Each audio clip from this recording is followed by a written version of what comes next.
Hey, this is Mike Pereira, and you're listening to the Unofficial Lounge. This is Steve Strumling of the FCS West USFL Football. You're listening to the Unofficial Lounge. The Unofficial Lounge with Ashante, Cravon, and Monty. We're here to give you the insight into some of the biggest plays you remember, involving the people wearing the stripes. We look at the grit it takes to become an official while exploring the history of officiating with the people who made it. It's more than black and white. All right, it's recording on both sides. All right, everybody, welcome back to the Unofficial Lounge. We are joined today by a very special guest. This man is like me, a trailblazer when it comes to all these different spring leagues. And right now, he's still in the middle of one of them. And but the good thing is, we're able to get to the finish line of these spring leagues now, which is very nice. Been a crewmate of mine twice now, I think, in the spring. Been a lot of fun. And his shoe game is pretty nice, I have to say. But please welcome to the show, SEC Deep Official, Glen Fucik. Man, that's the first name I done messed up on a while. Dang. Glenn, my bad. But you know, that's all right. We leave this as part of the show because they like my mistakes. So I don't it's know been a while. Like your mistakes. We just put up with them. All right, I just laugh at them when I listen to it. It's like having a baby talking. You're not the only one to mess up my name, you know. So I don't know why. It's kind of common, you know. It's like a Smith Jones, you know, when you look at it. So how do you spell it? So it's spelled Fucik. So fuck it. A few times that's what I say. Now, Glenn, before we jump into stuff, now I know you are a school teacher, right? So yeah. That's got to be tough. How does the kids deal with this every year? Hey, so I'm gonna go one better with you. Not only am I a school teacher, but my wife is a school teacher. So we deal with it. Oh, Mr. all around. Yeah. Y'all work at the same school or different schools? No, we're at different schools. Okay. We are both gym teachers and coaches. Mm. So our kids grow up in a gym, and you know, like dealing with kids, they're pretty good. I mean, I know behind my back they're going to talk and say stuff, but for me, it is what it is. And a lot of times I just lay it out on the line. It's like, hey man, you got your name, I got mine. It's my family heritage. You don't want to mess. Right. You don't want to mess. You know, I respect your family heritage. You respect mine. So it is it comes from Czechoslovakia. Okay. It's technically pronounced Fucik. Fucik. But it kind of, a lot of people don't get that. So Fucik's just kind of how it's been kind of Americanized over time. So there you go. Yeah, we go with Fucik. Right on. And now, you know, I can't miss the opportunity, because if we're listening to the show right now, something may change, but we're missing the angry man. So if you guys hear me talking about him, I didn't send the search party out for him. I didn't told this man all the time I need to put a home, you know, sorry I've fallen, I can't get up button on him one day, because we're going to have to just sneak into his house or something. But hopefully he's able to hop on the show. But trust me, I will let the crowd know that he's not here and talk about him badly. Absolutely. Exactly. So, Glenn, we ask everybody, how did you get started in officiating? You know, that's a great one. So I've been, I guess, associated in football probably 42 years of my life now. I mean, you born and raised in Houston. You didn't have a choice, right? Texas is football at birth. Yeah, I'm born and raised in Houston. You know, playing since I was about 4 or 5 years old. Flag football, going up through the youth leagues, middle school, high school, playing a little college, and you know, when I was doing middle school football, playing, my dad started officiating. and for him it was a way to make some extra money. And he actually used that money to put me through private high school. And so I was so appreciative of that. That as I figured out over years what he was using the money for. It's put me through private high school. Went to Jesuit high school here in Houston, and so when I got done playing, it was just kind of natural. My dad was like, "Hey, why don't you officiate? Stay in the game." Absolutely. So I played for 2.5 years at McNeese State in Lake Charles, Louisiana. Kind of got banged up a little bit and transferred over to Sam Houston State, where I just decided to be a student. And so I was doing intramural flag football. I was on the competitive team, traveling the country with them. And if you're playing, you might as well officiate it so you make some money while you're in college. Right. And so graduated college, and so went ahead and as soon as I graduated, I got my took my test or whatever for regular 11-man football, and really started doing it that way. But I remember let's talk about them playing days real quick. What position did you play? I'm a quarterback.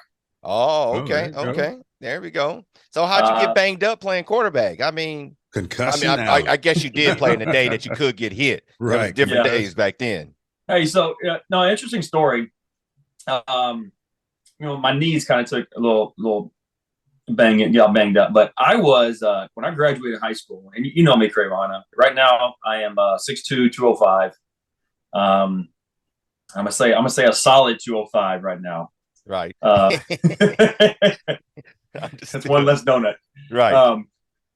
When I graduated high school, I was 5'10" and in the 140 to 150 range. Okay. I was not a very big ball player. So anytime I took hits from those big guys and the next level, it hurt. Gotcha. And but I didn't grow to like my junior or senior year of college. After you stopped playing? Right. After I stopped playing, yeah. After I stopped playing. So that first year, I was on the scout team. I was redshirted, and I was on the scout team. I got banged up big time there. Because those guys just like taking hits on you. So they figure you're not playing, they're going to take the hits on you. No red jersey on the scout team. No red jersey. They want you to give the look, right? And so, right. Every time I look at the other team scouting report, I was like, oh, damn, the triple option again. You got to get that DN and all that stuff. And they like taking that free shot on you. So that was before, all the targeting days and those cheap shots. They just like taking it. So, yeah, I kind of got banged up a little bit and took a toll. It took a toll on the mindset there. So going and just being a student there for a while was good. Gotcha. And that was the reason of leaving McNeese, coming back closer to home to go to Sam Houston. Yeah, I loved McNeese and the football program there. When I was there, we were ranked at one time #1 in the country. FCS level 1AA at the time. We were always going in the playoffs, and got a conference championship ring from getting beat up on the scout team. But it all counts. Football was good. It's like little LSU. I mean, they show up on Friday night. They start tailgating. Wow. They pack the stands there. It's a great place, great environment. But I just didn't.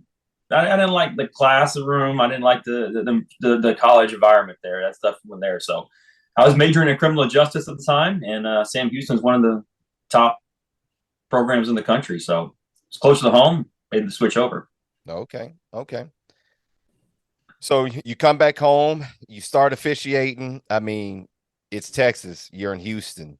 So how long did it take you to get on a crew? I mean, because that's the big thing, right? The high school ball, you got to get on a crew. You got to get out there with the the Ellie Kellys and all them of the worlds. Oh yeah. So back when I started, I did have the help. I had my dad, right? He'd been in it for a while. Mm-hmm. So that always helps to have that name recognition. We still know it today, right? It still goes, right. But especially when it's Fucik. That's right.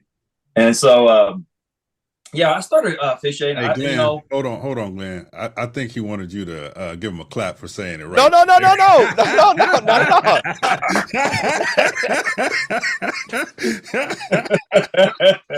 I tried not to say the other word so we didn't have to beep it again. No. It took me about two years. I worked a lot of, sub varsity Pee Wees and junior high and, freshman JV. Monday, Tuesday football. Now, look, you mentioned this is Texas. Right. And I'll talk about it. I was known as a football hustler. Right. All right. To the guys around and to my family, my wife especially. She's a football widow. My wife's a football widow. God bless her. She is awesome. But she loves the game. She loves the game. She loves to watch me officiate and critique me. She especially loves watching our son play. And that's the big one right now. So, but yeah, I mean, I hustle. Texas, we go out, and I'm telling you, there were seasons where I worked 140 to 160 games in a season.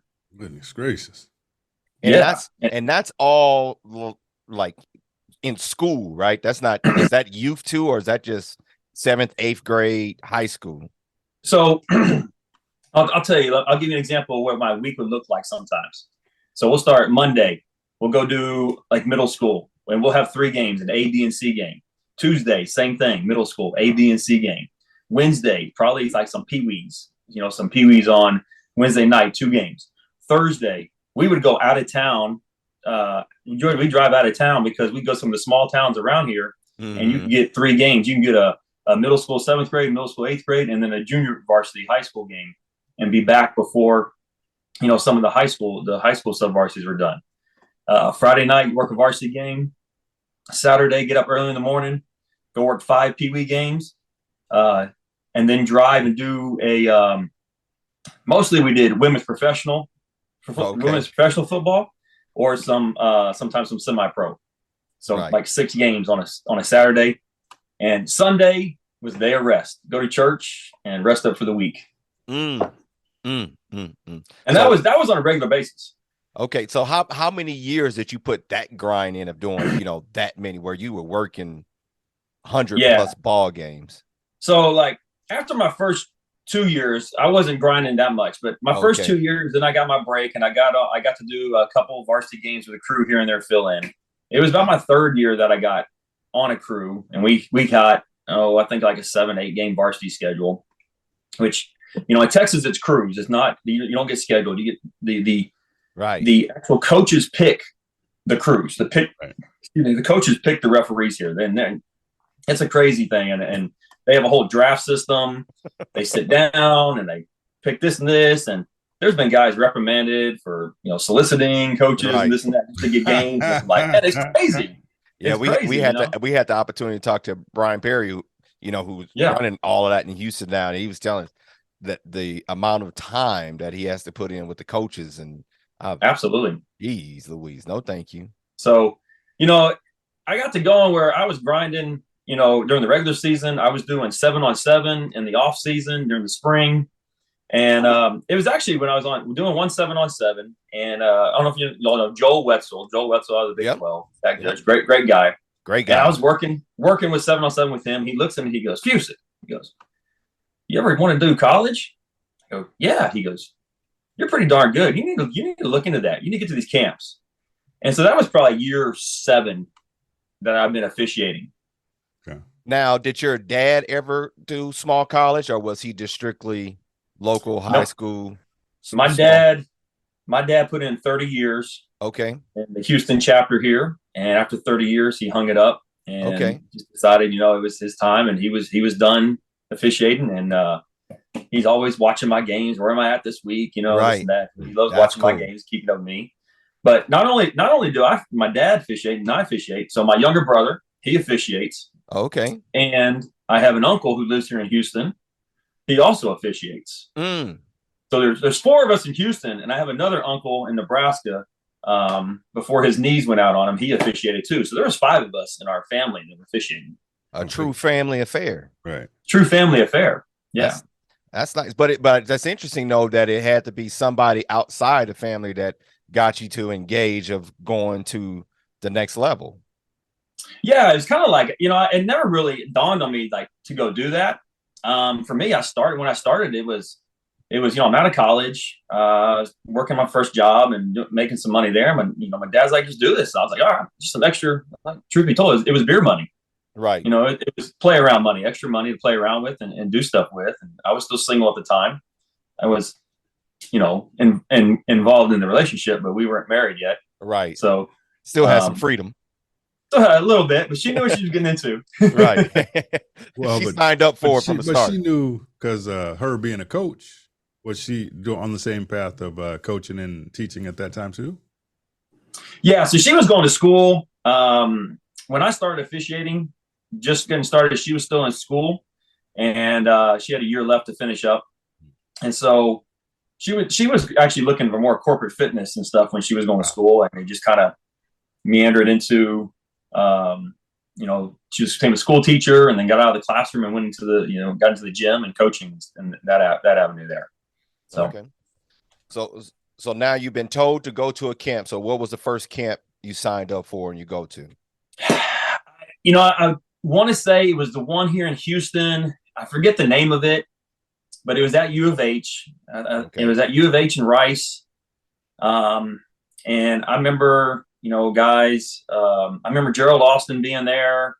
Guys like Mike DeFee being there talking to us. Okay. And teaching us things back then. And it was just getting my feet wet. Right. Not really, I really didn't understand what I was doing, just kind of learning there and trying to get myself out there. And then I remember I got in, I got with JJ Johnson. He was my crew chief here in Houston for my varsity crew.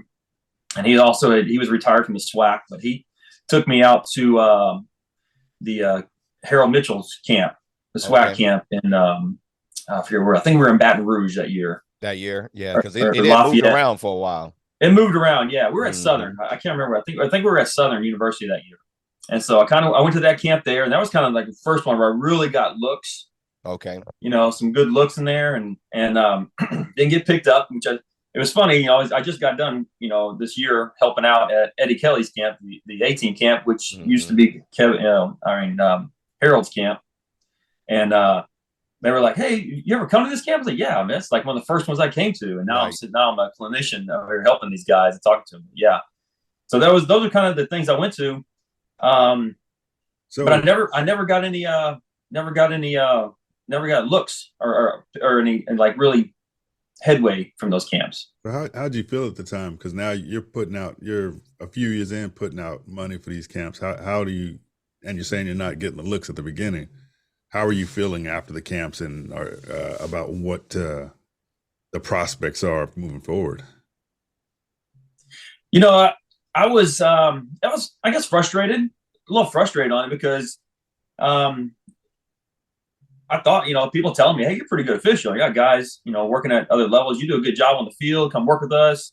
And, I was kind of frustrated on one end. On the other end, I look back at it now, I was like, man, I had no guidance. I had no idea on how to manage that field and get there. And so that's like, I think now today, when I'm at camps and helping out, I like to kind of help the guys and guide them in that direction and kind of talk to them where to go from there and where to look at. And of course, I think these camps now are much more organized and set up to really help find officials now. Where before it's kind of just like a shot in the dark out there, if there was somebody or not. Right. It was just a better introduction to the club, shall we say, to get to know people back in the day. It was just, hey, I have to go here but it's now we're getting more of that guidance because it's so many of us now that are clinicians that had to go through it, the camp system, compared to in the past when we were attending them, it was still kind of fresh and new. To where the people that were the clinicians, they never had to go through the process of what do I need to do after this camp is over? You're going to give me 2.5 days of good instruction, but what's next? And that's really where all of it really comes into play. So now you're going to these camps and everything. When did you get that college break? So that's kind of funny. My first, I guess you want to call it a college game, was I worked it in 2008. and it was the East-West Shrine College All-Star Game here in Houston. Hold on, wait. But that game was like assigned to like the creme of the creme, right? That was like a NFL scout game at the time, right? Yeah. So funny story on this one. It was December 2007. I remember very clearly. I'm driving home from work one evening, and my phone rings. I look down. It has this 212 or 512 area code, whatever New York is.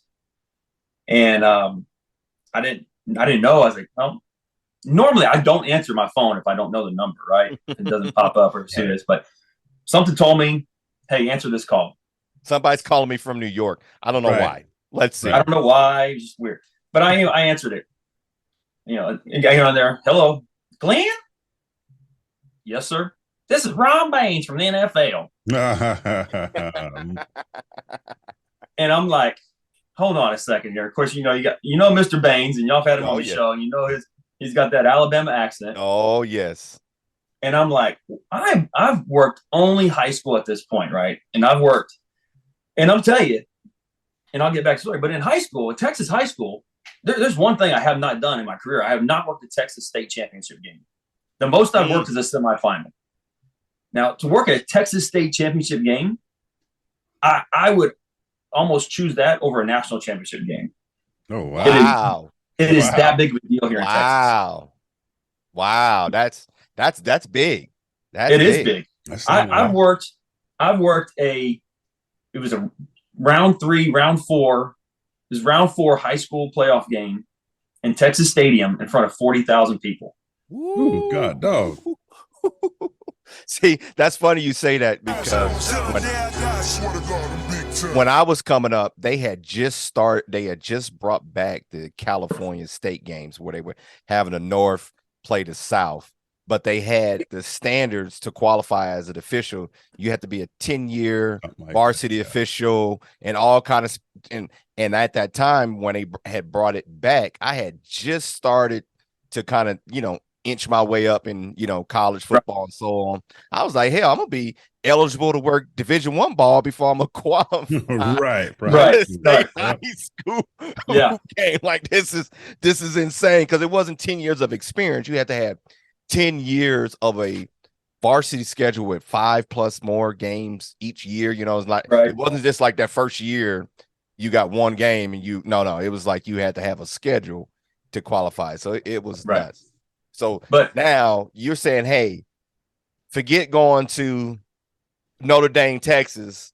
I want East Lake and South Lake. I'm guessing because there's always lakes in Houston, so I'm just guessing schools. Well, I don't know if we'll still do that, but I would still love the opportunity to work as Texas State Championship game. I understand. But we go back to this time. I'm getting this phone call, and it's Ron Baines. I'm just working high school ball. I'm like, what? He goes, I'm from the NFL. And he goes, I got your name from Tommy Moore. Tommy Moore, ex-NFL official. He was a supervisor of officials here in Houston at the time. He was the assigner, the guy. He goes, got your name from him. And he gave it to us as one of our prospects, as a prospect. He goes, we have this NFL's been assigned to help kind of facilitate the officials for the East-West Shrine All-Star Game. It's going to be in Houston there in January. And I'm looking to put some guys in the game and see if you can work it. I said, absolutely. He goes, and the next question was, have you ever worked 7-man mechanics? We were working 5-man mechanics at that time. I'm like, yes, sir. I've worked 7-man mechanics. I've done some semi-pro and some stuff here when I'm hustling games and working 7-man. He goes, okay. He goes, well, let me get back to you. I'll call you back and let you know what I decide. So about a week later, he calls me up. Glenn, you still available? Yes, sir. Goes, you're in the game. All right, great. So now I'm like, whoa. All right. So I'm like, Tommy, hey, thank you. Look, I need some help. I'm driving up to his house, and he's sitting down and going through talking. I'm going to work field judge in this game, so he's going through mechanics and just what I'm looking at, this and that there. So I mean, it's nothing like the All-Star games now and how the NFL runs it with the ODP or MDP program. Right. I mean, we showed up Friday night at the hotel, got to go sit down at their banquet dinner, got to bring my wife, and here I was like 29, 30 years old. I looked like a little kid at the time. And I was at this table. Cleet Blakeman was the referee on the crew. Oh, wow. For that game. Okay.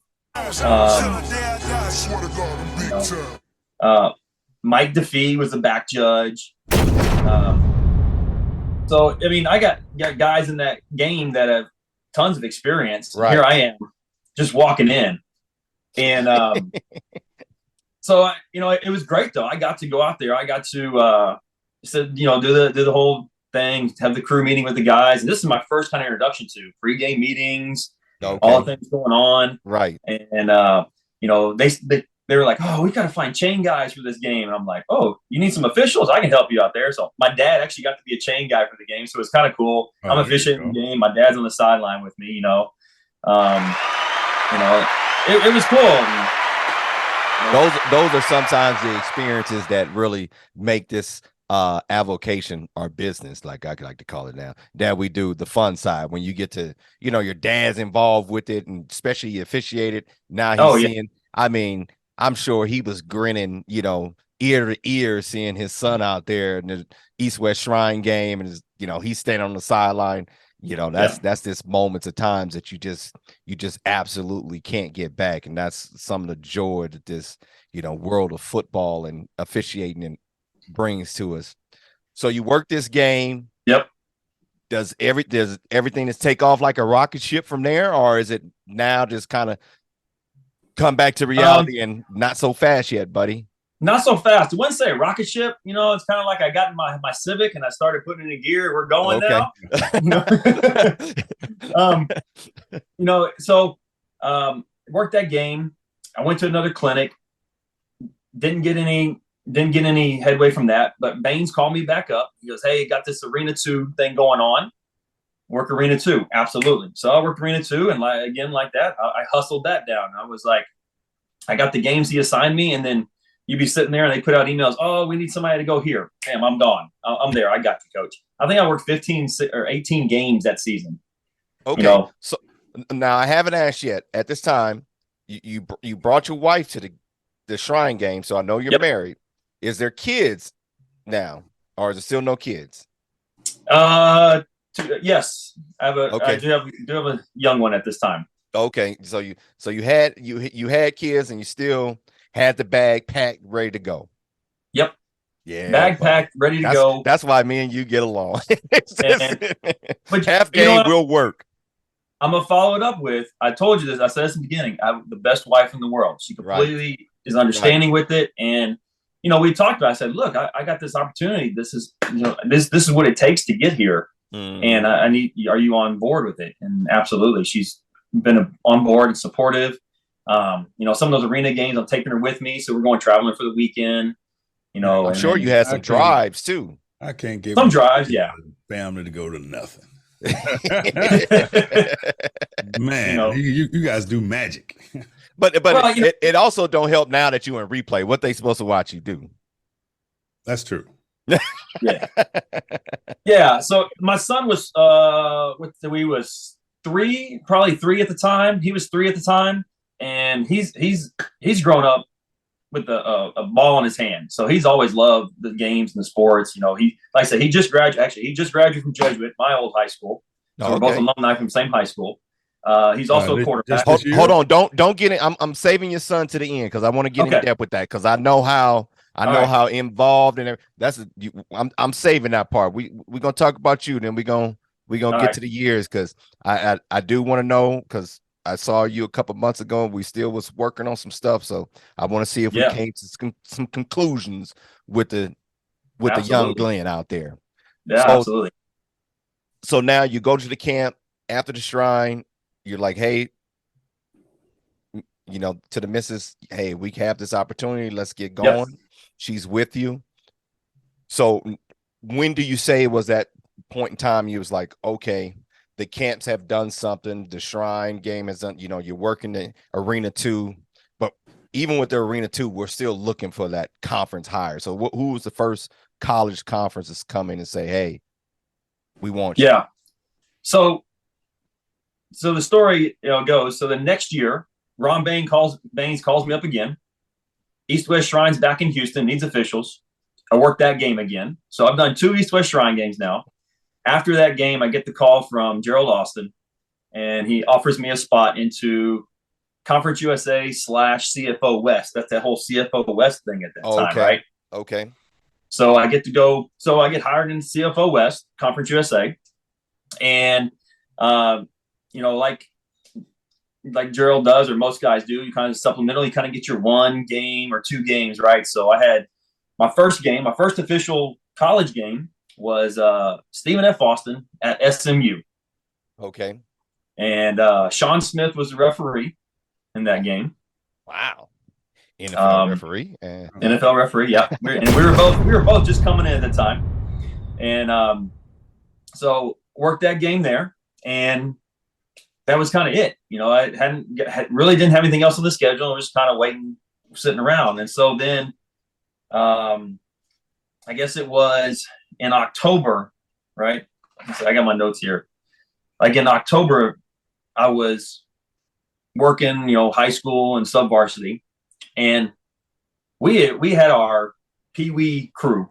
Like every Saturday, we would go out, and it was my uncle, it was me, 2 other good buddies. It was the 4 of us. And when we walk out on that field and you had the Pee Wees, if the coaches saw us, they're like, "Yeah, we got the all-star crew with the 18." They knew they didn't have to deal with anything that week, right? Right. But they had extra hot dogs for y'all at halftime. Oh, more than hot dogs. We got fed well. But for that Saturday, we actually had a varsity game, high school varsity game scheduled. And it was, at the time it was scheduled, it wouldn't allow us to work our Pee Wee games that day. So I didn't work Pee Wees this one Saturday in October. I'm driving to my varsity game. Phone rings, and it's Gerald Austin. Here I am driving again, another call. Gerald Austin. Like, why is Gerald calling me at 4:00? On Saturday? Yes, sir, Mr. Austin. Saturday. Okay. Yes, sir, Mr. Austin. Hey, Glenn, I need a field judge at Rice for a 6:30 kickoff. 6:30, same day. Same day. It's 4 p.m. He needs one at 6:30 in 2.5 hours. And I am completely on the opposite side of Houston, the town. Which, if anybody has ever been to Houston, big place. That's a big place. That can be you can be 2 hours away from where you need to go to. Yep. And so I was like, yes, sir, I can help you. I said, I got to go home and get my college uniform, but I'll be there. Let the guys know. He's like, absolutely. So, I'm calling my referee. I'm like, hey, man, I'm not coming to our game. You got to find another back judge. I got to go to Rice. He's like, yeah, go take care of your business, because, he knows. And I'm calling my dad. Hey, Dad, I got the game. Call my wife. And I'm going home, got my uniform. I'm dressed. I walk up in the back gate of Rice, and I walk in the locker room there. And David Epperly's the referee. Jim Laborde's the line judge. Greg Adams, all these guys. And I walked in cool as a cucumber, because to me, the way I've always approached any game is it's just another football game. And even though it's just another football game, it's the most important game of the day, because to those kids and those fans and those coaches, that's the only game that matters at that time. And for me, when I officiate, for me, when I coach, that's the most important game. That's the Super Bowl at that time. So that's it. It didn't matter if I was doing a Pee Wee game. It didn't matter if I was doing junior high, high school, or college. I treat them all the same way. I just walk in. And even when I did the East-West Shrine games, I was like, it's just another game.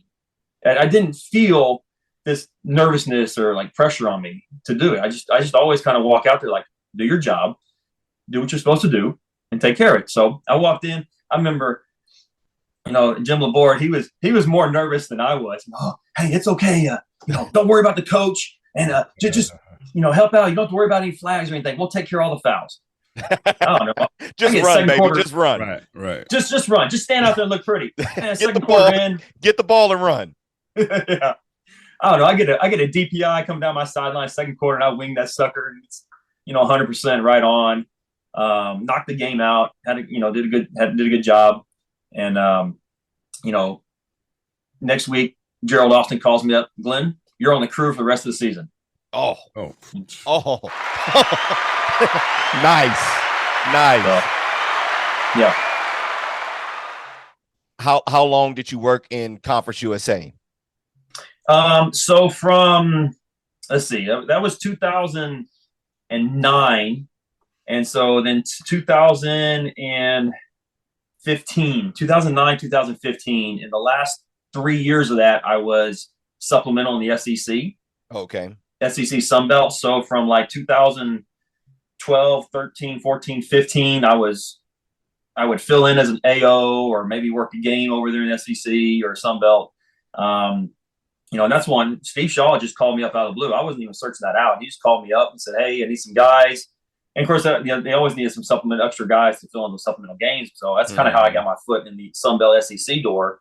Was I just got called up? Hey, come to Florida for this spring meeting and work for us, and we'll let you know from there. So, okay. So you're filling in. You're working for Gerald, which Gerald. We actually interviewed him a few weeks back, which we'll be releasing that show. I mean, as far as Gerald has a whole history on the field, and he has a whole history off the field as being a supervisor. Okay. And everybody that I've talked to that has worked with him, has a very good feeling about how Gerald allowed the opportunities, because he will bring people in like yourself with not much experience, but like, okay, here you go. And he didn't send you to just little small games either. It was like, hey, you're gonna work, here you go. Yep. So now you working in Conference USA. How's your confidence going to where it's like, okay, hey, I'm really good at this, I'm comfortable at it. What's next? Because not saying that Conference USA isn't great, but we all know, they're not a Power 5 even. They were a lot different conference when you got in, because it's a whole lot of realignment that happened after you've left. But what was it that it was like, okay, hey, I need to go to the Sun Belt. I need to, take these opportunities, even though people are calling me out of the blue. Absolutely. It was, like you said, now did the rocket ship start taking off? This is where the rocket ship started taking off for me here. I got in that year. I got the fill in on that crew. Because the guy actually hurt his back getting dressed. He slipped a disc. Oh, his socks wow. on. That's that's my luck, right? The guy hurts his back putting his socks on. He slips a disc. So that's why I got the call for that. And I finished up the locker room and got hurt. He was at the hotel. Oh, getting dressed before the game, and he tried to ride the bus there and got on the van there and just couldn't make it. He had to go back. Wow. That's why we need to stop wearing suits. See, people can't even get their dress socks on no more. But so now that was 2009. So 2010, I get put on a crew. Gerald puts me on a crew. I'm on there with a bunch of all-stars, and so I get the Alamo Bowl that year. The next year, I get the Outback Bowl. Hold on, year one bowl game? Year one Alamo Bowl. Woo! But the Alamo Bowl is no joke. I mean, the Alamo Bowl is bowl. It's year one. But any bowl, but the Alamo Bowl is the number 2 bowl for the Pac-12. The second place team in the Pac-12 goes Alamo, and I believe it's the third place team for the Big 12. Big 12, yeah. Yeah. That was Arizona and Oklahoma State that year. Okay. I had them, and that was back. They changed up how the bowls are assigned to the crews now, right? I mean, right. So back then, that's when Conference USA would get 1 or 2 of the kind of Power 5s in the bowls. And so, so my year one, I was Alamo Bowl. And then year 2, I got the Outback Bowl. Okay. Oh, man. Shit. That was Michigan State and Georgia, so that was. And now it's Tampa Bay, right? Tampa Bay. Yeah. And this is when the wife is like, this stuff is awesome. Right. They can see that fun stuff rolling in. Absolutely. Because she enjoyed the Alamo Bowl, but that was a quick trip, San Antonio. That's a good drive and stuff. Now she got to fly with me. We got to go to Tampa Bay. We were there for New Year's. We were on the beach. Nice. Big old bowl bash party. Nice. She got a sideline pass. She actually got run over by Kirk Cousins on the sideline during the game. It was funny. We still got the clip, but she got the sideline pass. She had the camera. She was down there taking pictures of the crew. And so she was taking shots. And Clay Martin was my wing official for the game. And hold on. Wait. Yeah, he said it. Oh, yeah, Clay. Clay's my boy, man. Clay's such a great guy. Wow.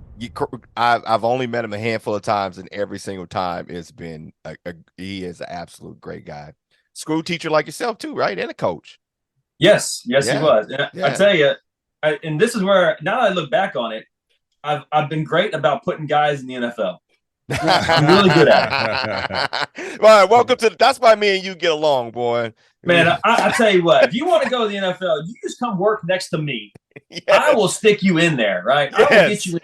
Yes. I mean, Clayton Blakeman, that was his last game before he went to the NFL. Right. Clay, right. that was his last game before he went to the NFL. Right. I can give you a handful of other guys. Oh yeah. But you that worked with both of us. And that he was on your crew. Oh, I can't think of my boy's name. Walt Flowers. Walt Flowers. Yeah. Walt Flowers. Yeah. Tyree Walton and Frank Stellator. Right. So both of them last year we had Dwayne got in. Dwayne Hay. Yeah. See, I'm good. I can help get you there. I know what it takes. I just trying to figure myself out. We can show you the way. We can show you the way. Right. Here's the yellow brick road.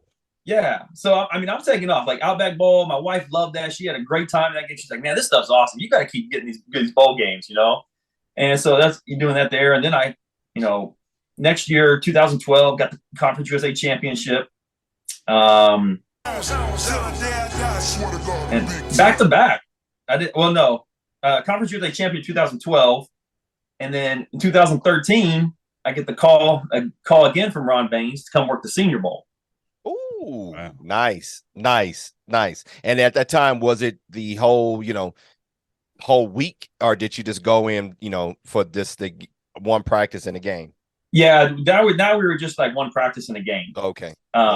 So we weren't there for the whole week yet. They weren't doing the whole week yet. Right. This is when Baines was in there ahead at the top, still working the officiating for the ODP department. Okay. So, but yeah, then what? 2015. I'm on the championship game from Conference USA, and so that was my last Conference USA game, and then I got the call from Steve Shaw to come over full time, or kind of split Sunbelt SEC.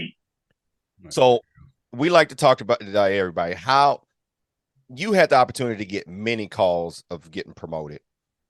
All of them are great. Is there one that stands out more than the other? Not so much that it was, higher, but it's just that moment of time that is what was going on in life or whatever case may be. That supervisor, you're right. That it's just like, man, that moment is stitched in memory forever. Yeah. There was a moment where I just felt it was right for me and for my career and how I was going at the time. But it was after my second year in Conference USA, Walt Anderson called me for the Big 12, and we were talked about. He had some deep positions open and some things there. We talked to him a little bit about it, and I said, you know what, I need to think about it, and I need to call, make some calls and do some things. I called Gerald Austin, who I was super appreciative, like you talked about. He gave guys a chance, and at that time. It just felt right. Like Gerald, I felt I was getting a lot of good teaching and learning from Gerald, and not that I wouldn't get it from Walt, because Walt's one of the greatest out there of teaching, one of the best, and mechanics out there. But just for me at that time, it felt right for me thing to do. So I actually stayed in Conference USA and didn't move to the BCS conference at that time. Right. So that was kind of I guess a call or conversation of those that really stands out, and then. That's a great one, because most wouldn't do it. Most would just jump. Whatever's the next thing. Hey, I'm gone. So that says a lot about you and a lot about your confidence in your, loyalty. I wouldn't say loyalty, because we're independent contractors, but your appreciation to what Gerald did. I won't say loyalty, but your appreciation to what he was bringing to you in your career. And you understanding you were where you were at that time, that was the best spot for you to remain. And then now, I mean, you're not in 3-letter, as we like to call it, but if there's any other 3-letter that you want to be in outside of the league, I mean, the SEC is I mean, that is the creme of the creme when it comes to college football. No, not I love the Pac-12. The Big Ten is great. The Big 12 is great, and so on. But we can't be foolish that since the BCS been around, even with the, once we got rid of the BCS and we came with the college playoff, I think the SEC still owns 80% of the championships since the BCS has, and continuing on. So you get into the SEC. Yep. What's the game because all games are great. I tell people all the time, they ask me, hey, what's the best game you work? I tell them it's the next one because none of them are guaranteed. And as you said earlier, that next game is as important as those people involved in it than anything else.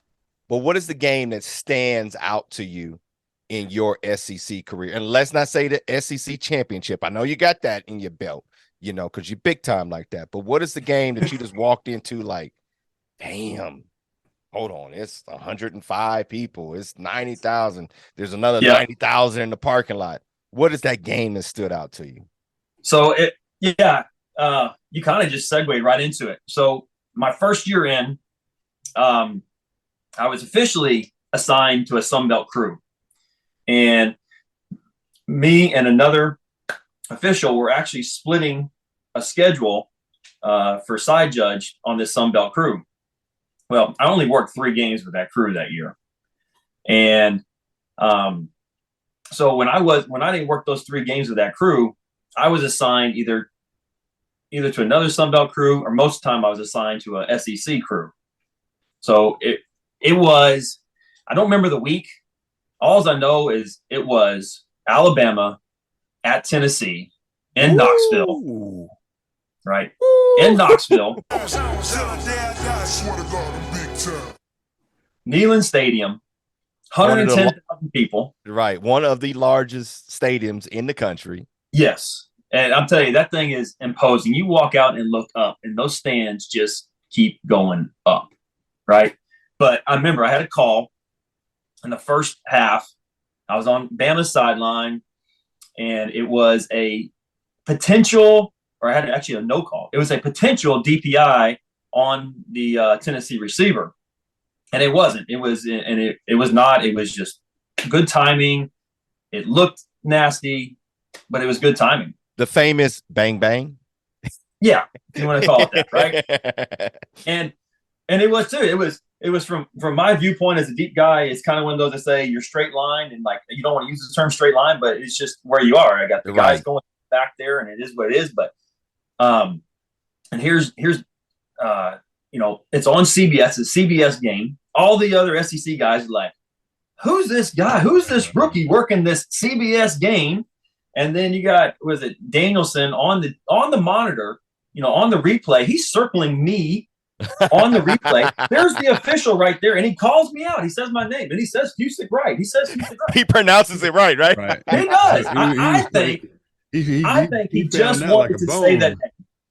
I really think he just wanted to say the name. He had to find a way to say that. Oh, yeah. But, because it was not called, everybody, they thought it was, the whole stadium erupts with, boo. And I'm standing there, I'm like, that's 110,000 people booing me. That is pretty cool. This is, what a great experience. This is all for me right now. And so, but that's kind of the game there. And I remember coming out for the second half, and now I'm on Tennessee's sideline, and here comes their coach. Oh, who was it at the time? It was he had that flat top haircut. He's coming out of the sideline. Was that Butch Jones at the time? Butch Jones. He's coming out. He's still hot. He's pointing at me.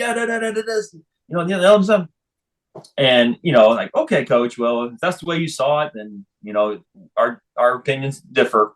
I was graded correct on that, by the way. So I'm gonna go with that. But yeah, that's kind of like the game. You're like, man, this is pretty cool. This is a pretty cool environment to be in every week.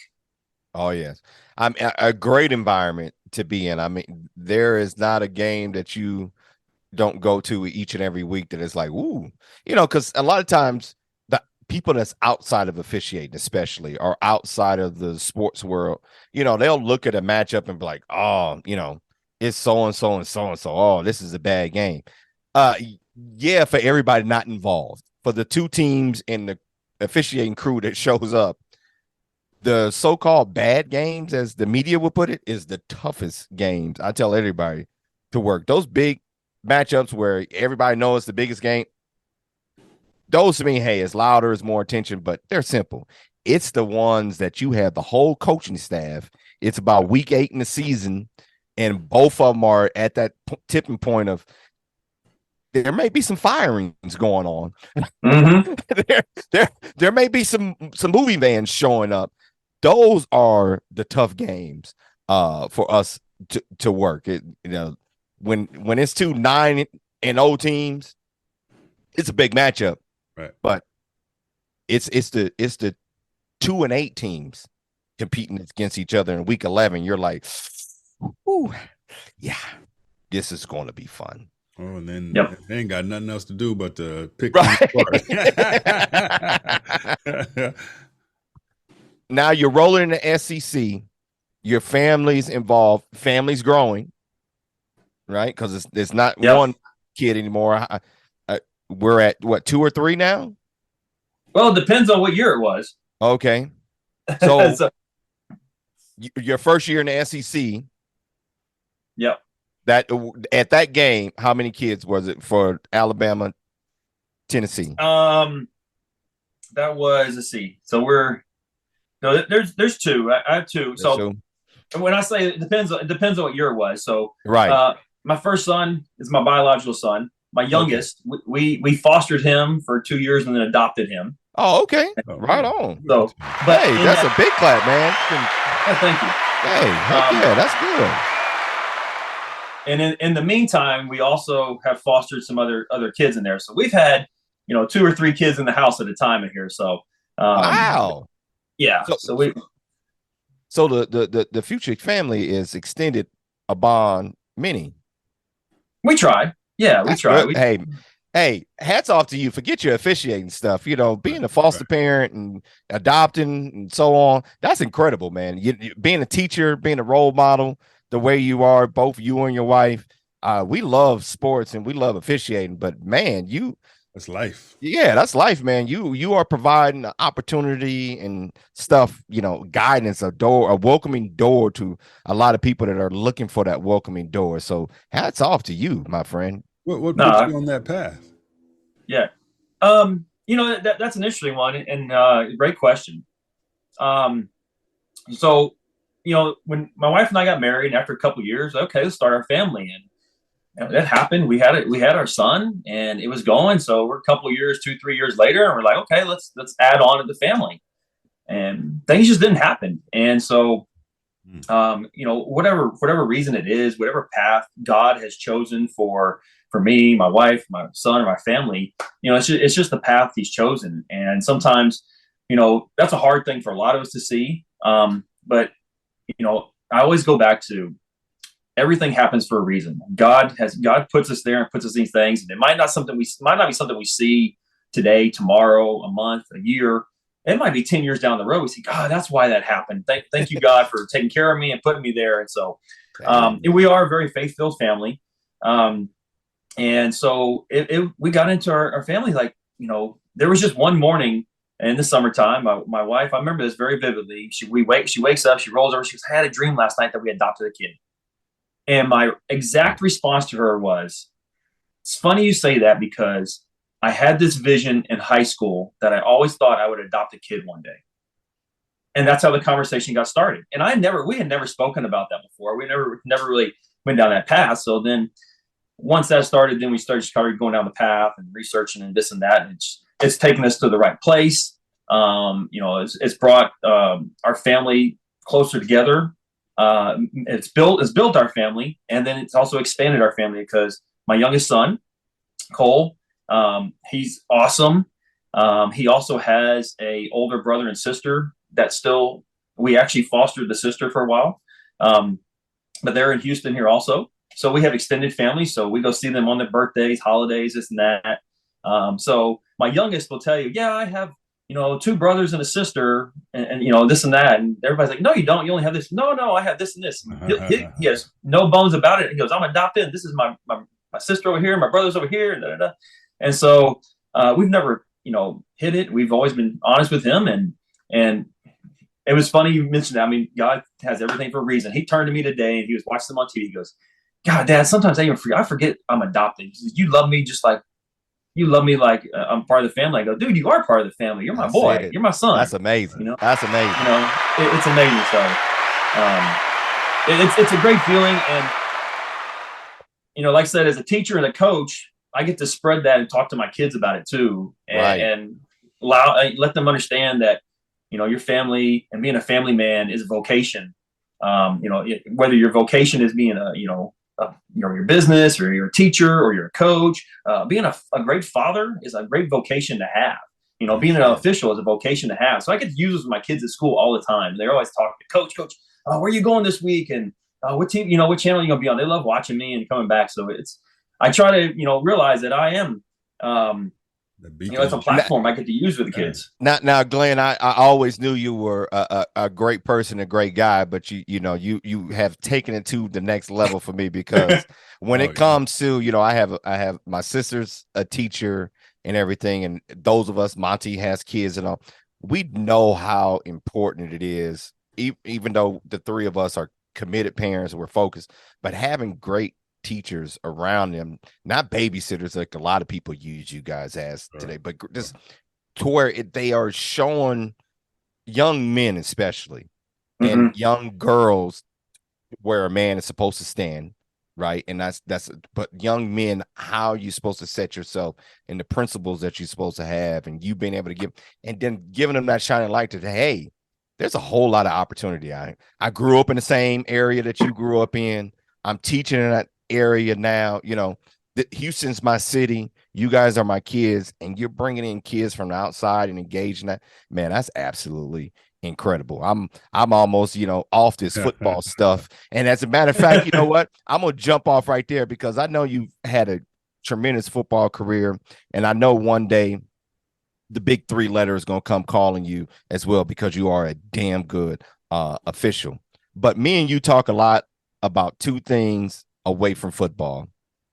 One is sneakers. The second ties into what we were just talking about.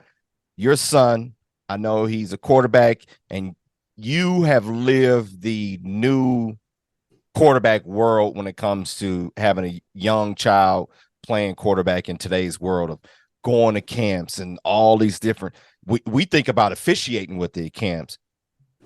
You probably went to 10 times that for your son, I can imagine.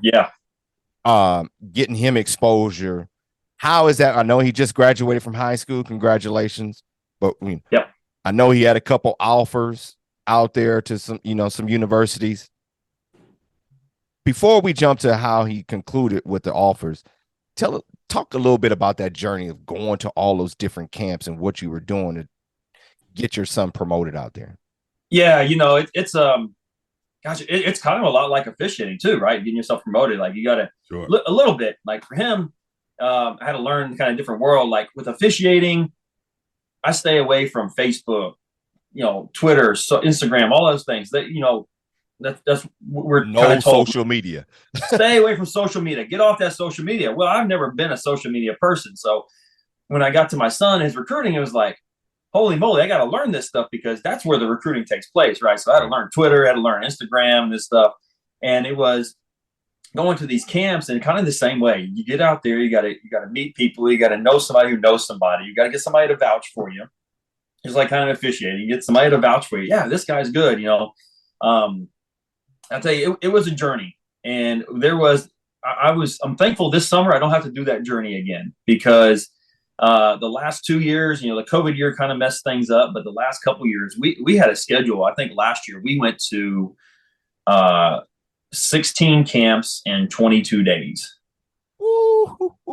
And I just want everybody to know that these camps aren't close to home. I remember we had a game when we were working USFL. You had left Birmingham, went to like North Carolina for a camp, and then your family was on vacation somewhere else, right? That you were doing a whirlwind around to make sure that your son got to the correct camp.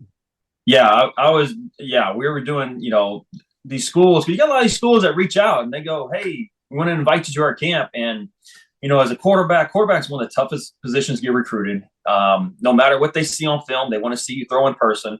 Sure. And so you got to get in front of them. And, it's tough. Like, you have to make decisions on where do you go. And it's these conversations trying to have with these coaches. Like, are you 100% committed, or are you just trying to get us there because we're a number? Like, some of them are just, they want them there because they need numbers to fill. They want to kind of get a good look at you, but they're not for sure. So yeah, it was a lot of scheduling. There was a lot of scheduling in the thing. I feel like a travel agent sometimes, knowing how to manage all that and get us into places. But we made it happen. Like I said, last year, with the number of camps we went to those days, he was actually on a pitch count. I'd walk there and I'd have a little, pitch counter, the clicker, and I would count every throw he made. And so you wouldn't let him make too many throws. Yeah. So we just make sure, you're using your arm and you're going to camps 3 days in a row. I mean, there's times if you don't watch it, they'll end up throwing 150, 200 balls at a camp without knowing it. And so for us, it was, hey, don't, that's much in the different downtime. than the officiating camp, because the officiating camp, you might get 3 snaps. Yeah. Absolutely. I mean, that's how like my first ones were. I was like 3 snaps. Like, how's somebody gonna pick me up from my 3 snaps? But yeah, Glen, for him, it was. Glenn, what you say now? You kind of went full circle. You said your dad officiated to put you through private high school. What you say now? You went kind of a different circle. You officiate now to put your son through quarterback camps. Yeah, absolutely, and private high school too. Yeah, that's where a lot of that money goes to. Right. So it's his senior year. Is he still out there looking, or did he sign his letter of intent? Is he going to a certain place, or it's still out there? Yeah, he signed, and I'm gonna throw the brag out on him real quick. So he had a phenomenal senior year. He backed up his senior year, throwing for 2,600 yards, 29 touchdowns, running for 5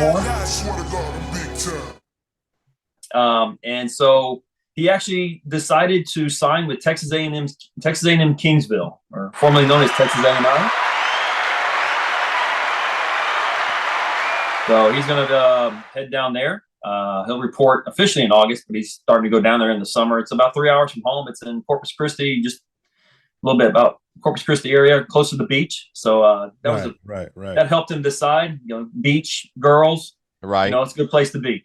But far enough away from home to where mom and dad just can't pop up. Yeah, absolutely. Right, but close enough. Right, close enough. You need it. But, yeah, close enough. I can make the drive. Right.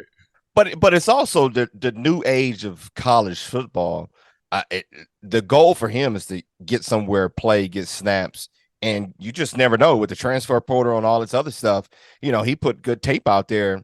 He's still in the recruiting process. It's no longer you go to this school and you're done being recruited. I mean, it's just a constant. So you just never know. He go out there and, ball out for a year or two, get some good stuff on tape. Absolutely. And who knows, you may have to, put on your resume finally that you can't work certain schools in the SEC. You just never know. Yeah. We'll see. I'll tell you what, for him, one of his big things about going to Texas A&M Kingsville is he wants to do architectural engineering. They have a great program down there for that. Okay, and so he's very minded into, I'm going into this. I want to play football because I'm still a baller, but I'm getting my education out of this. And that's where his life is taking him. And he goes, if football takes me on, it's going to take me somewhere. But yeah, we're going to do that there. Nice. So did your son get all this football accoutrement and talent and wisdom from you, Glenn? From that both of you working out together? Well, so his mom was a college athlete also. She was a cross country track runner. Right. Okay. So I'm gonna tell you, he got all his good looks, and anything good about him came from his mom. But no, he definitely, it was a blessing. For me, I love my family, love my kids to death. For me, it was really hard when he was growing up. He always played Pee Wee football on Saturdays. Right. And I'm out somewhere else in the country officiating. So mom always videotaped. I got to come home and watch it. When he got to middle school, he was going to the same middle school I taught at. And so I got to coach him for 2 years. Oh, sweet. And, we had a blast. We got to ride home and, to school and home in the car every day, talk about football. We would, talk about different plays and setups. And he knew the offense as well as anybody else out there. And so it was great. Like, we had a close game one time. I called a timeout. He comes running over the sideline. He goes, "Hey, coach." And on the field, he knew I was coach. He knew I wasn't dad. He goes, "Coach, we're going to run the same play, but he's going to run a post corner over there. I'm going to throw it to him for a touchdown." Sure enough, he wins the ball game for us, with it like that. And he just, it was, yeah. So he gets a little bit from me, but Mom definitely helps out. You're Glenn. I could tell you are a very smart man, because you have shouted out your better half many a times, and you just send me our email. We'll make sure she gets a link for this episode. Absolutely. So when does he report? When does he report to school?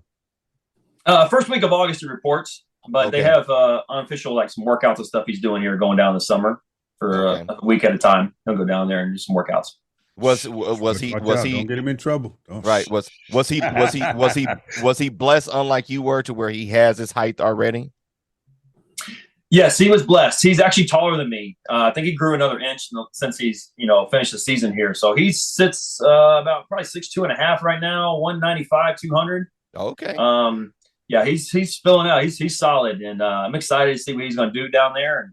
And he needs competition, so he's going to get a lot of competition down there, and it's going to be great for him. Nice. Now, you also coach as well. What do you coach do you coach for the school? What sports do you coach?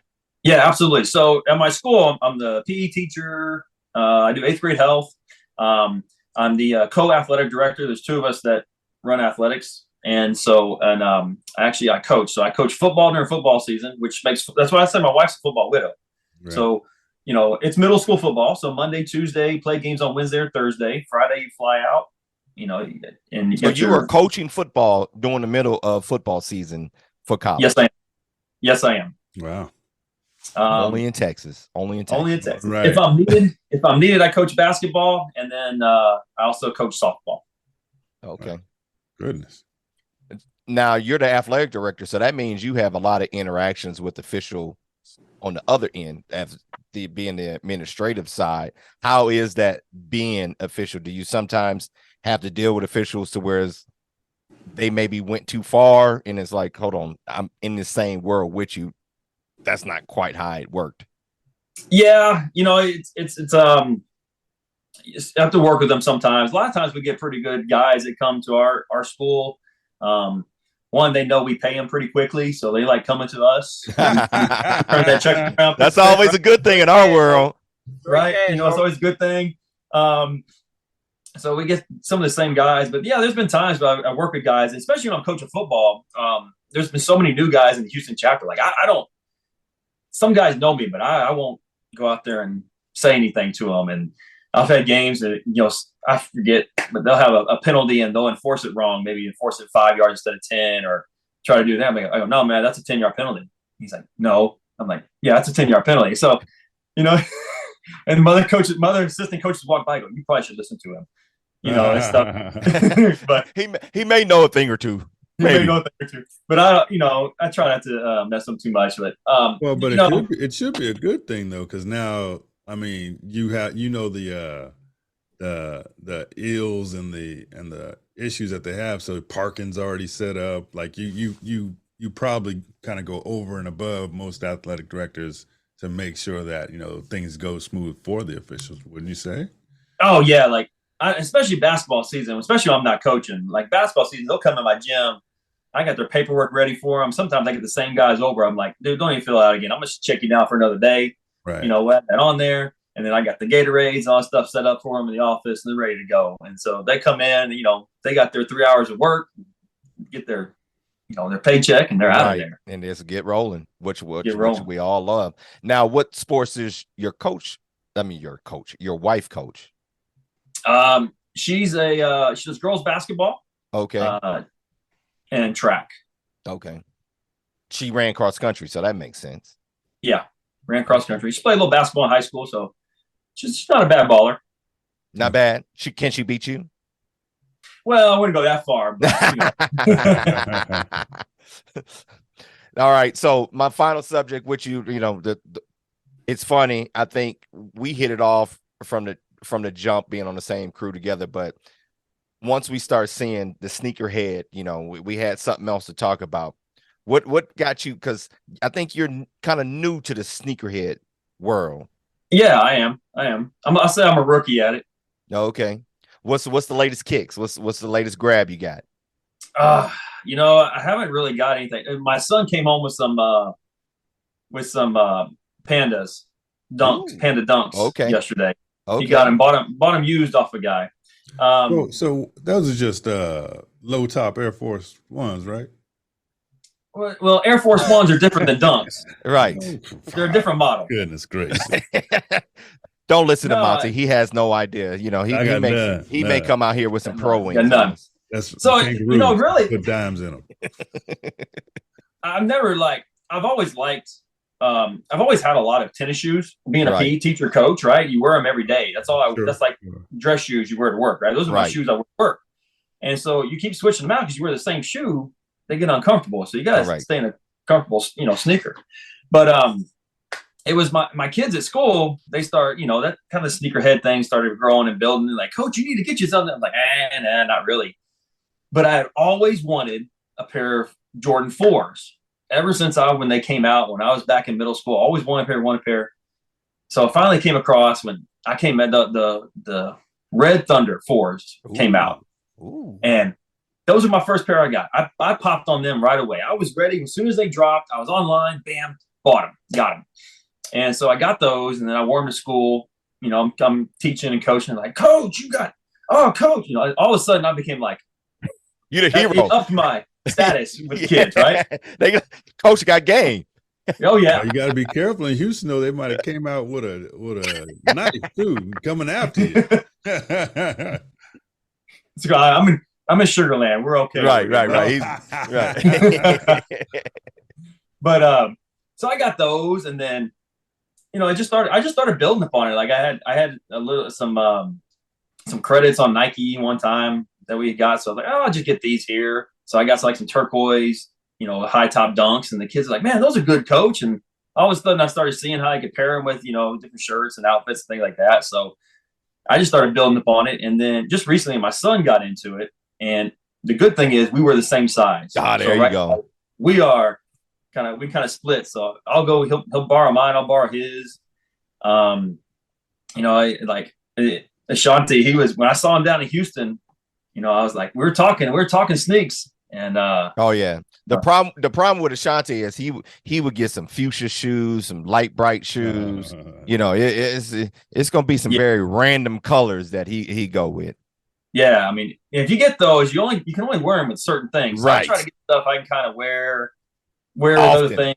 Right. Just wear them often, and then I got those. I think that's me. I've always been a sneakerhead, but since the pandemic, Jordans is my new work shoe. I don't wear, as we call them, hard bottoms anymore to work. It's always I got a pair of Jordans or LeBrons or somebody on, even at work. Is dress shoes. What are those?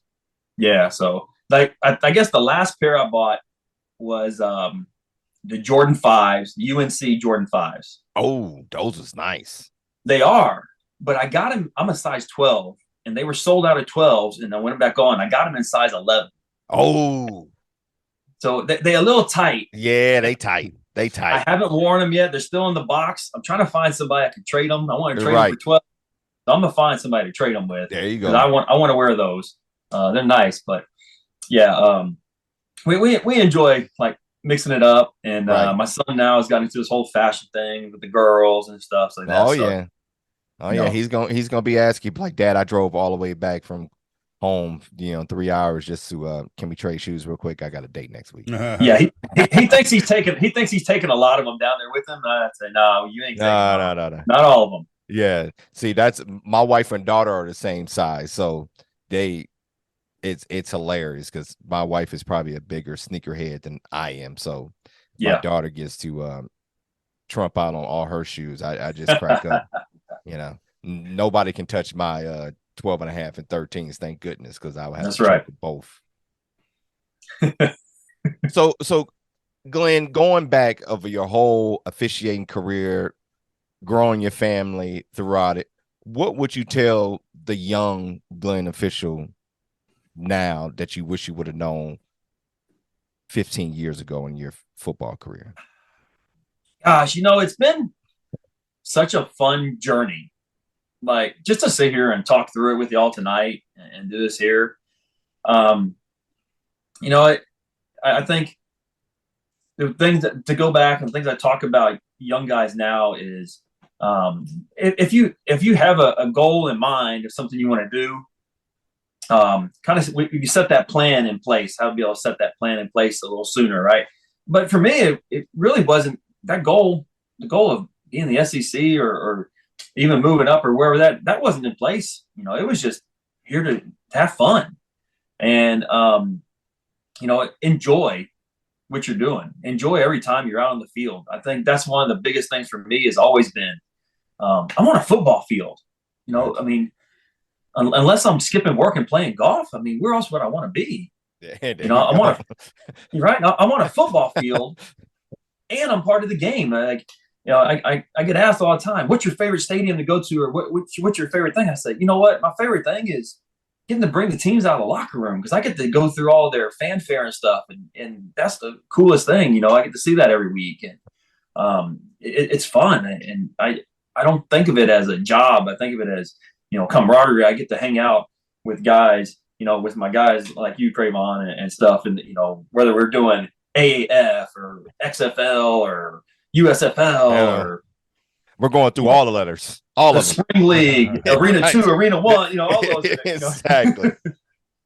So, that's the thing is just enjoy every moment. Continue to enjoy every moment. I tell people all the time, these spring leagues and stuff, it's what people don't understand. They're fun, but they also have forced our families to be committed to even an extended period of football. But the coolest thing I like about the spring leagues is working with everybody across the country. So you get to, unlike before to where it was, this conference does this conference does this, and that's all you kind of knew. Man, we know people from coast to coast working in different conferences and getting to know people and, really growing the game and growing officiating the way it should be. And I just think it's really cool that we get this opportunity and we get to sit down. This podcast, I should say, has expanded our opportunity to get to know people. And man, I knew you were great beforehand, but we never talked about, you fostering kids and you being the great man that you are. I already knew that you were a great guy, but man, that's really incredible. And it was a great opportunity. I know I've been chasing you down to get on the show, so I'm happy it finally happened. The angry man wasn't here. People, he missed out. We're gonna have to get on it, man. I'm missing Ashante. Exactly. Because that's our guy, but he's big timing us now, Monty. He didn't got we gonna put it out there. This gonna be he didn't got picked up now, so all of a sudden, he didn't got picked up and he missing shows and stuff. This ain't never happened before. Right. So I have to put him in Neyland Stadium in front of 110, let them boo him and see how he feels. Oh yeah, I can't wait. I can't wait. But Glenn, thank you so much for jumping on the call with us. We really appreciate you. I look forward to seeing your career just continue to skyrocket the way it was, and I hope our paths will continue to cross down the road, my friend. And moving forward, close out strong with the USFL season that's going to close out for you. And this show is going to come after the championship game. So I'm going to announce it. The big timer has been assigned. The USFL championship game this year. Shouts out to him. Great opportunity. Go out there and crush it that you always had. And thank you for coming on Unofficial Lounge. I really appreciate the opportunity. It was awesome. Thank you.